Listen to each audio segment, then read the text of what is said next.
नमस्कार दोस्तों, स्वागत है आपका हमारे चैनल पर। तो चलिए आज की कहानी शुरू करते हैं। दोस्तों, मेरा नाम मोहित है। मेरे पिताजी और मौसा जी दिल्ली में एक ही कंपनी में काम करते थे। मौसा मौसी मम्मी पापा सब साथ में रहते थे।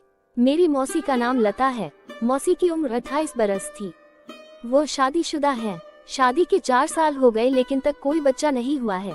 एक बार दिवाली की छुट्टी के कारण मैं घर पर ही था।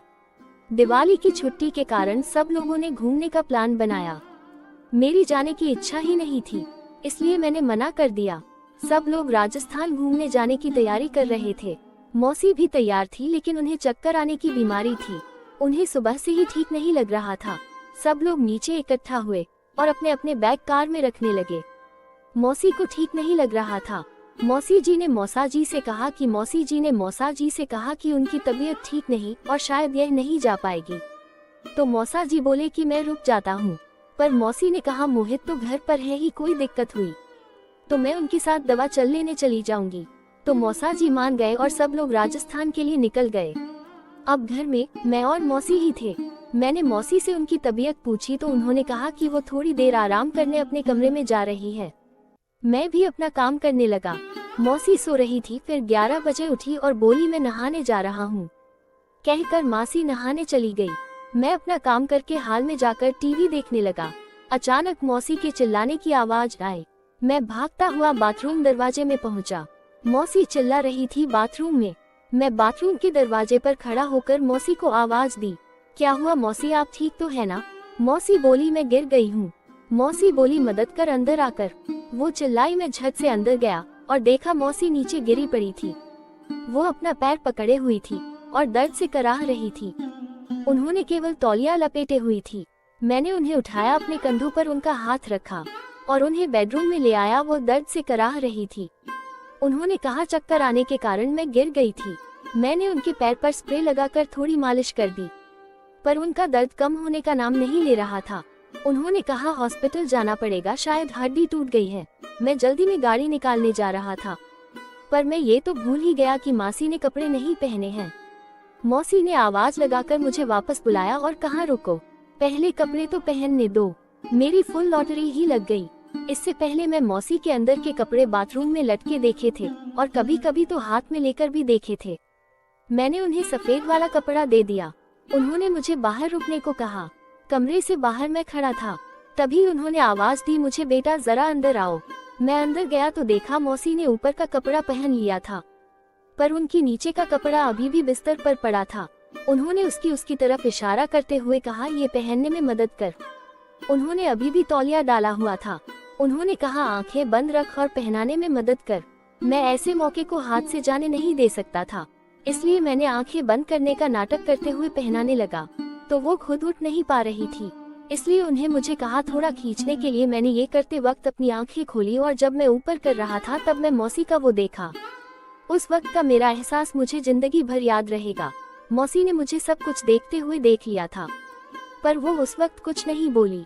इतना चिकना और सुंदर कि मन तो बस बहकने का कर रहा था, मगर मैं कंट्रोल किया। वो दिन मैं कभी नहीं भूल सकता।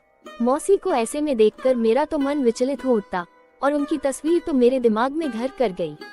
फिर मैं उन्हें उठाकर ले गया और अस्पताल में दिखाकर घर ले आया।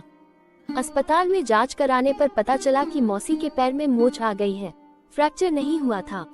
मौसी को डॉक्टर ने बेड रेस्ट करने को कहा था। मैं मौसी को कह दिया कि अब वो कोई काम नहीं करेगी, अब मैं करूँगा। हॉस्पिटल में हमें बहुत देर हो गई थी, जिसकी वजह से मैंने बाहर से ही खाना खरीद लिया। फिर मौसी को दवा दी। मौसी को दर्द की दवाई देने के कारण नींद आ गई थी और वो दिन भर सोती रही। शाम को जब उसकी आंख खुली तो उन्होंने देखा कि वो अभी भी वही कपड़े पहनी हुई है। उन्होंने मुझे बुलाया और फिर से मदद के लिए कहा। मैंने उनकी मदद के लिए सामान अलमारी से निकाल कर दिया। वो जान चुकी थी कि मेरे मन में क्या है। वो बोली तुम कितने नालायक हो, मेरे मना करने के बाद भी देखा, तुम कितनी तक झांक कर रहे थे। मैंने अपना बचाव करते हुए कहा नहीं मौसी, ऐसी कोई बात नहीं है। फिर मैंने उनकी बदलने में मदद की। ऊपर का वो पहन ली, नीचे के कपड़े पहनने में मैं उनका वो फिर से देखी। एक बार उन्होंने फिर से मुझे देखते हुए पकड़ लिया और मुस्कुरा कर बोली क्या मिल गया देखकर? सिर्फ कपड़ा ही दिख रहा है और कुछ नहीं दिख रही है, कोई फायदा नहीं। मैं नजर चुराते हुए बोला सॉरी मौसी। फिर उन्होंने अपने दर्द की गोली खा ली और सोने चली गई। रात हो चुकी थी, मौसी सो गई थी, पर मैं तो अभी तक अपनी भावनाओं को काबू करने की कोशिश कर रहा था। फिर मैं उठा और लाइट बंद करने लगा और देखा कि उनकी अलमारी खुली हुई थी। मैं उसे बंद करने वहां गया तो देखा कि उनके कपड़े का डोर खुला था और उसमें से उनके कपड़े दिखाई दे रहे थे। मैंने मौके का फायदा उठाया और उसमें से एक गुलाबी कपड़े निकाला और उसे सूंघने से पता चला कि मौसी की खुशबू मनमोहन करने वाली थी। भरी पूरी औरत की खुशबू जो किसी को भी दीवाना कर दे।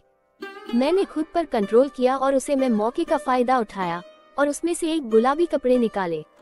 उसे सूंघने से पता चला कि मौसी की खुशबू मदहोश करने वाली थी। भरी पूरी ऐसी खुशबू जो किसी को भी दीवाना कर दे। मैं खुद पर कंट्रोल किया और उसे वापस वहीं पर रख अपने रूम में सोने चला गया। अगली सुबह में उठकर अपने काम में लग गया। दवाइयाँ के असर के कारण मौसी काफी देर से उठी। उठने के बाद फिर मैंने उन्हें बाथरूम तक जाने में मदद की। मेरी मदद होने के कारण उन्हें ज्यादा दिक्कत नहीं हुई। फिर मैंने उन्हें दवाइयाँ दी। उन्होंने फिर मुझे कहा कि उन्हें नहाने जाना है। मैंने उनकी बहुत मदद की, वो नहाने वाली थी। तब मैं उन्हें बाथरूम की सीट पर बैठाकर शावर चालू कर बाहर आया। कुछ देर में उन्होंने मुझे आवाज दी। मैं उन्हें बाथरूम में से बाहर लेकर आया और उन्हें चेंज करने में मदद करने लगा। फिर मौसी बोली, आंख बंद करोगे या नहीं? मैं बोला, हाँ बंद करनी है। मौसी बोली, वैसे भी तो तुम सब देख ही चुके हो ना पहले ही। मैं बोला, नहीं मैंने कुछ नहीं देखा। मौसी, अपने आंख बंद करने को कहा था ना। तो मैं बोला, झूठ तो मत बोलो तुम मुझसे, मुझे सब दिखाई देता है, सच बोल, देखी थी ना। घबराओ मत, मैं कुछ नहीं बोलूंगी, आखिर तुम मेरे बेटे जैसे ही हो। तो बताओ अब कैसी लगी? सच मौसी, मैंने पूछा। हाँ बोलो भी। मैं बोला, अच्छी लगी, मैंने कभी देखी नहीं थी ना, इसलिए ऐसे देख रहा था। और ऊपर से आप इतनी सुंदर हो, कैसे काबू करता? मैं बोला, अच्छा तो फिर अब आंख बंद करके ही पहना देना, जब देख ही लिया है ना सब कुछ। वो बोली। मैं उदास होने की सूरत बनाने लगा। क्या हुआ, उदास हो गए? देखनी है? उन्होंने पूछा। मैं झट से हाँ बोल दिया। ठीक है, पर छूने नहीं दूंगी।